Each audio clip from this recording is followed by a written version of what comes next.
Hi guys, this is SDJRSNF88 speaking with the 9th update on the WW1 Trench Railway project. And as you can see, there's been a slight change of scenery. The layout is now located in the conservatory, and basically it's just so I can get everything ready for the layout's first outing at the Weston-Super-Mare Model Railway Show tomorrow. So yeah, very exciting indeed. As you can see, the layout is now also standing on its own legs, which we will take a closer look at some point during this update. So without further ado, let's take a closer look at what work has been carried out in preparation for the layout's first official outing.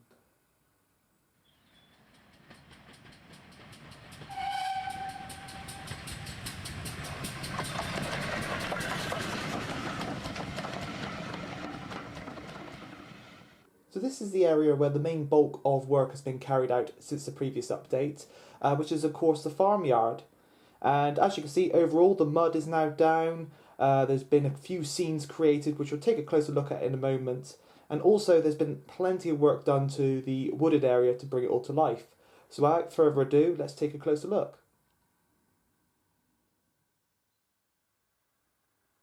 First up, we have the 2nd artillery battery, which is positioned in the bottom left of the layout.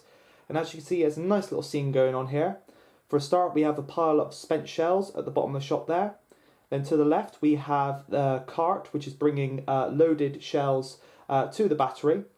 And then, of course, we have the figures which surround the actual howitzer itself. So again, these have been produced by WD Models. I'll put a link in the description below. They've all been painted up. I've all put their arms on into those positions. And you can see the chap there on the left, he's holding a shell ready to be loaded into the barrel. The guy to his right is obviously changing the position of the barrel, and then the chap on the right is obviously giving the orders. And they really do set this nice little scene off here, and it's really sort of brings the layout to life. And you can see they're sort of basically getting howitzer ready for the next artillery barrage when the order has been given. So here is a closer look at the meadow on which the 2nd artillery battery stands in. And again, there's been a lot of work in this area in the form of adding static grass tufts and much of sort of more of the natural sort of features to the actual layout. And you can see what I've done here is I've added a number of these static grass tufts basically to create the effect that this was once a lush green grass meadow, but with the movement of men and equipment in the area, they've obviously been trampled and much of the grass has been basically died off. But what you can see here, there's some remainder of the grass here, and of course with these grass tufts you could see where basically the men and equipment have been moved. And one nice little feature that I never really intended to add, but I started sort of experimenting with it and to see how it looked, and in the end I really liked it, so I kept it. And basically you can see there is a quite a dominant sort of strip just along here, if I just point it out, leading right up to the edge of the rail there. And basically this is supposed to represent where a connection to the line once was laid. Now as with the battlefield, as the battlefield progressed forward, as did the trench railways themselves, and in many cases much of the trench railway network was designed so it could be lifted and moved forward and basically repositioned along with the battlefield. And basically what this patch of mud represents is a connection that once joined onto the railway that is now no longer needed, and the troops have removed the track, and obviously that track has been repositioned somewhere else on the network where it is needed, and it's of course left this barren sort of track bed on where it used to lie. So I thought that was a nice little feature there. Now, along with the grass tufts, I have also added that most iconic and synonymous plant, which resembles the Great War, and that is, of course, the poppy. And as you can see, we have the first few poppies that have now been positioned on the layout. And you can see they're dotted around in the meadows here, where they've obviously sprung up, as of course these were quite resilient plants. So these were basically the first plants to return to the battlefield once obviously the war was sort of over, and the sort of the fields that have obviously seen battles were sort of left for a while. And there are many of these dotted around the layout, so when you do see the layout in full, you have to try and find out where they're all sort of dotted around to. There are few in the woodland area, there's a few on the raised area, but this is quite a sort of a main cluster of them around here, and I think it's just a nice little feature, and it sort of sets off the tone of the layout. Moving on to the farmyard, and we have the main farm building here, which is a stables dash workshop. I can't really make up my mind of what the building actually is being used for currently, but I've added some stables on the inside and a few other details which we'll take a closer look at in the moment. So it's basically being used to shelter the soldiers at the moment and equipment out of the weather there. But as you can see, I finally added the pile of rubble to represent the section of the building that has collapsed in a artillery barrage. So you can see there's lots of rubble dotted around the site, and throughout the mud in this area, even over by the artillery battery, there are lumps of brick and tile which have obviously been blown clean of the building at some point. So this rubble is basically a realistic scale rubble. There are scale bricks in there, there's also scale tiles, and for good measure I've also added a few matchsticks which I've painted up to represent the rafters that have obviously come down with the roof. And you can see I've also added the rafters to the inside the building itself. We'll take a closer look inside the building in a moment, as mentioned. So yeah, I'm really pleased with how this has sort of turned out. This is basically, I basically built up the area with a bit of polystyrene, went over the whole area with the realistic mud, and then once the mud was sort of setting, I then went over with this rubble effect. And I used the same technique as how you put down ballast with water and PVA, although it did need more PVA because it's quite chunky stuff, and I had to go over it with a bit of super glue in the end to make sure it all stayed in position, and basically just dotted it around to create the desired effect. Now to the left there we have another new vehicle addition to the layout, which is in the form of a Mark 1 Whippet tank. Now, as mentioned, this layout is set during the Battle of Amiens, and these tanks basically were quite iconic with the battle. They were one of the main vehicles that were used, and it was basically their most noted battle that they took part in. So it made sense to have a Whippet tank on the layout. Again, I had great fun putting this one together. Surprisingly, this was one of the most easiest kits to put together. The only thing that was a bit difficult about it was those little transfers for the white and red stripe on the front. They were a bit of a pain to fit. But basically, it's now all painted up, and I've even weathered it, much like all the other vehicles and tanks on the layout, and it really does set the scene off quite well.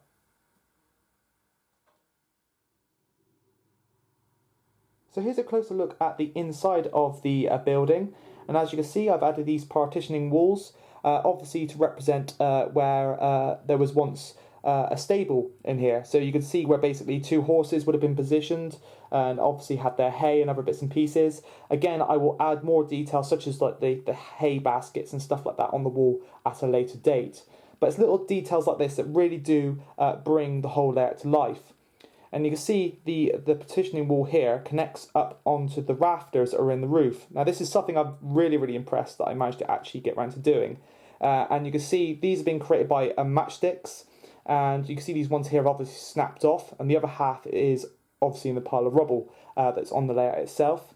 But you can see there's some ones that are actually intact here that connect to the petitioning wall, and that is a mixture of matchsticks and a coffee stirrer, which is the one that goes across horizontally there. That is actually been cut in half and positioned and fixed into position there, and that took a really long time to do. And it's something I'm really pleased that I actually got around to doing. But again, it was very time consuming, but it really does bring the sort of little scene to life. Through the actual building, not much else has been changed. I will obviously add other little bits and pieces inside. So as I mentioned, the hay, maybe a few ammo boxes and other bits and pieces. And I do plan to add another one of those lights to that campfires inside this building to obviously give it a warm glow, to obviously show there may be oil lamps and other bits and pieces in here where the soldiers are sort of camping for the evening. Again, there will be shutters possibly on the window to obviously give the effect that they could be shut when obviously they have to turn the lights out as to avoid enemy detection. But if I just remove the building here, you can see the actual floor for the where the building's positioned. And you can see, again, I've made this out of coffee stirrers to give it an effect of a wood floor. And you can see more of the pile of rubble there. and you can see it goes actually inside the building as well. There's a little pile just here, and that is positioned right where that hole in the roof's to. So when you do get a chance to see the layout in the flesh, if you look down through that hole in the roof, you will see that pile of rubble, and it's given the effect that the roof is sort of caved in on itself. The ironic thing about all of this hard work is, if I position that back on the layout, is you cannot hardly see any of it when you're actually looking at the layout. The only sort of position you can actually see the inner detail from is if you crouch down and look through the hole in the wall at the front there, from the level crossing there. But seeing it from the back, if you want to see the inside the stable walls, you really have to press your head right up against the back scene and sort of peer in. So it's one of those little details that I've spent a lot of time and effort on, but you can't really see it in the flesh. But I know that it's there, and it really does, basically it's one of those things that just basically brings this whole layout to life. So it was well worth doing, and again, when you do get a chance to see the layout in the flesh, do try and spot all these little details that I've added in there. And again, I will be adding more. It's just one of those little things to keep on adding to the layout and basically just bring it to life a bit more.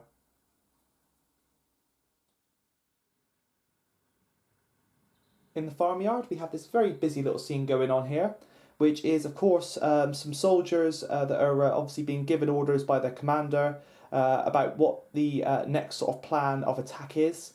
And you can see they're sitting around the campfire there, and there's the chap sort of just in front of the tent there. I believe he is the officer, and he's basically telling his men what to do.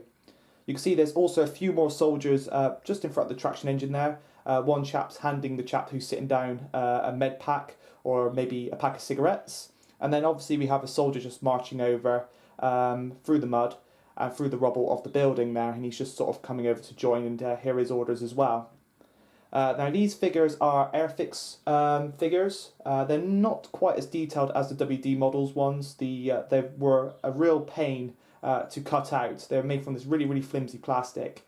But they do a nice job, and they were nice and cheap, and once painted up they're not too bad, but they're not on the same sort of level as the WD models figures.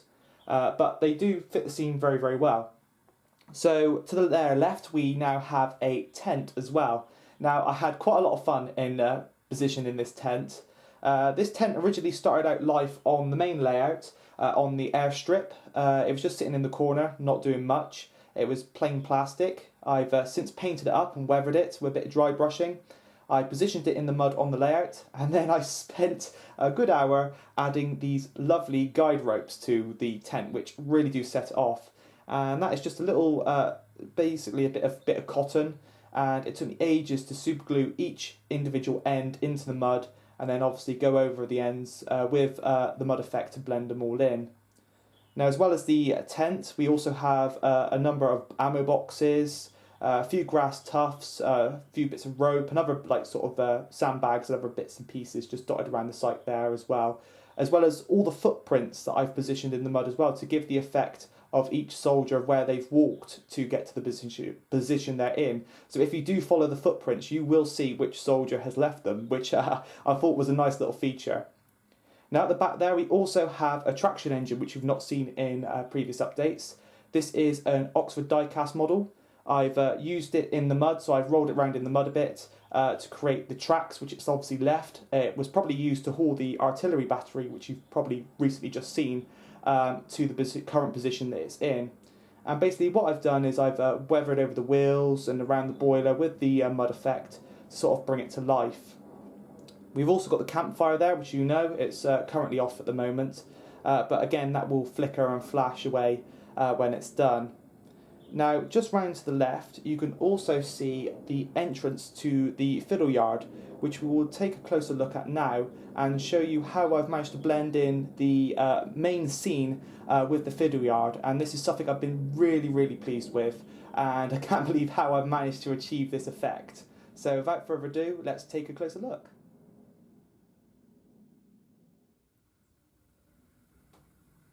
So here is the entrance to the fiddle yard. Apologies about the lighting here. It's appearing a bit bleached at the bottom of the shot here, just because of the angle. But as you can see, we have the wood sort of leads off into the fiddle yard. Now, one thing that you probably cannot see, which is what I try to achieve with this effect, and what has basically been created extremely well, is where the back scene actually separates the scenic area from the fiddle yard. So believe it or not, the scenic break is actually right here where my finger's to. This, what I'm touching here, is actually the back scene. But as you can see, there are trees continuing on around the corner. And this is quite simply done. I basically bought another row of those woodland scenic trees, which you've seen just to the left of the track there, and also which line the back of the back scene there as well. And basically I positioned them inside the fiddle yard, and then continued the ground cover and other bits and pieces which I've added to the whole woodland actually inside there as well. So I've added a few poppies. You can see there's also a fern there to the left of the track, actually inside the fiddle yard itself. And it really does give the feel that the track actually does lead off into the wood. And if you kneel down, so if you do get a chance to see the layout at a show and kneel down and actually look through there, you cannot actually see any part of the fiddle yard, which is something that really amazed me. And I think it really does add to the effect and sort of gives the illusion that this really is a real scene.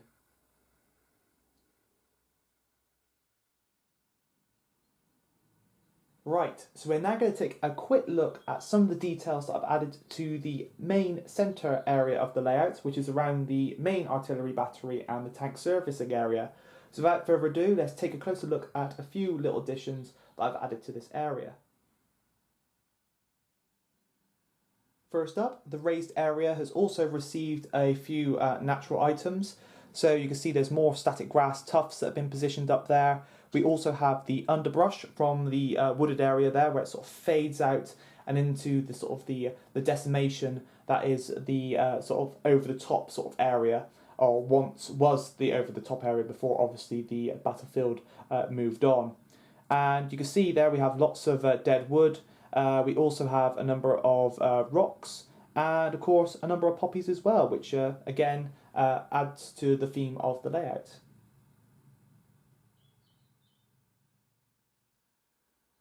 I've also added more of those static grass tufts and bits of wood to the raised area at the bottom right of the layout around that crater there. And again, it sort of really does set the scene. Again, I've also put footprints up in this area to give the effect of where soldiers have obviously marched up there previously. And I've also added a few sort of little gullies to show where, when it did rain quite heavy in the past, where the water sort of flowed down and carved the mud and sort of the branches and the grass in that landscape as well, to just make it look a bit more natural. I've also finally got round to weathering up the barbed wire, and as you can see I've now painted the whole strip a deep dark rust colour, and I've also cut it about and shaped it to obviously show where it's obviously been cut in the past and obviously patched up. And you can see on the end here where it meets the trench which the track runs in, I've obviously cut it and folded it down, much like what would happen with real barbed wire. So I'm quite pleased with this effect. And it also continues on the other side of the trench wall, albeit for a couple of inches, and that has also been painted up and fixed into position.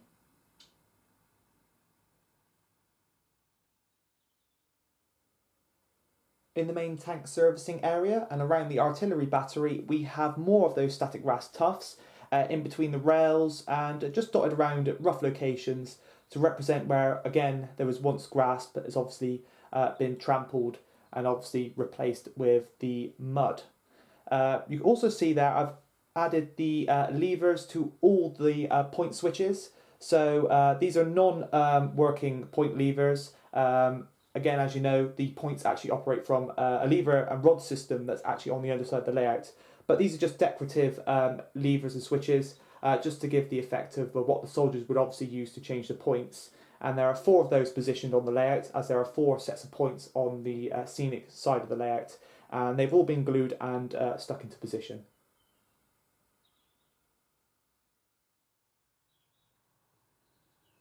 I've also got around to gluing the Mark 1 tank and its crew into position.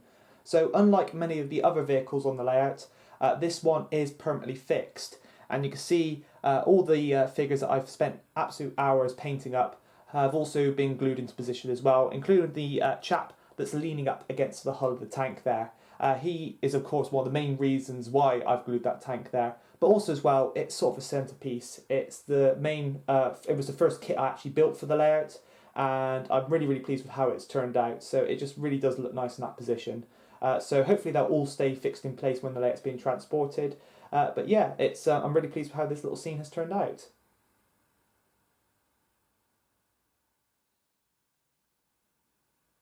As mentioned in the previous update, I've added a few more shells to the Shell Depository.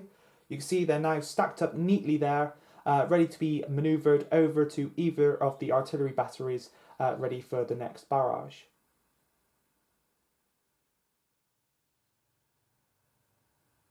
We also now have a crossing keeper manning the level crossing, flagging down the traffic to warn them when the next supply train is coming across.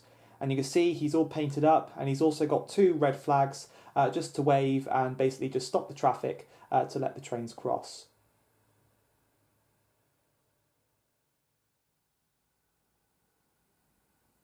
So with the layout standing on its own legs, I've also got round to adding a skirt to the layout, which obviously adds to part of the display. And ordinarily I was originally going to go for a black sheet, basically the same as what I used on Compton Martin and Compton Key. But when I was at the material shop, I came across this. Now this fabric is extremely similar to the material used to produce sandbags, and I thought it'd be extremely fitting with the layout. And so we got a roll of that, and it's basically been cut down, it's been doubled up, and it's basically one long continuous strip along each end, along the front and along the back, and it is held on with heavy duty Velcro, so it just simply tears off to reveal the table below. So what I'm going to do is I'm going to peel it back now and show you how we've actually got the layout up and off the floor.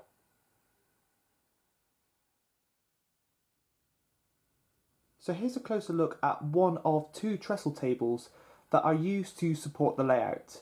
And I purchased these from IKEA along with the lighting rig which you've seen in the previous update. And yeah, they really do fit the layout extremely well. The only problem is they do not fold up.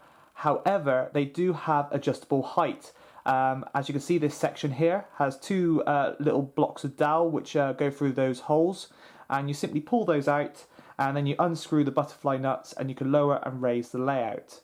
At the moment, the layout is positioned on the max setting, which I personally feel is a good exhibitable height. It's sort of just below chest height, so it's not tall enough that children cannot see it, so it's the perfect height that they can see it without having to use a step or sort of be carried, which is good.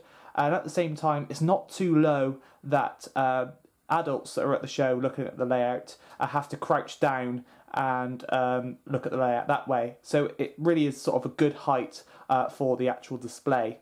Now, I've attached these to the layout in a very simple way. The top of these trestle tables came with a flat block of wood ready to add your own tabletop.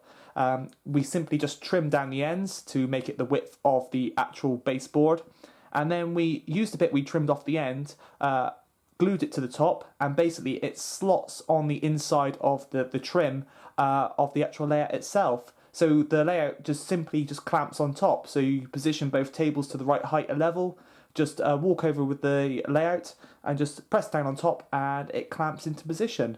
And it's nice and steady, it doesn't rock around, and of course you can adjust the pitch as well, so if you're on an uneven floor you can level it out as well. So really it's a nice, a good little solution for getting the layout standing.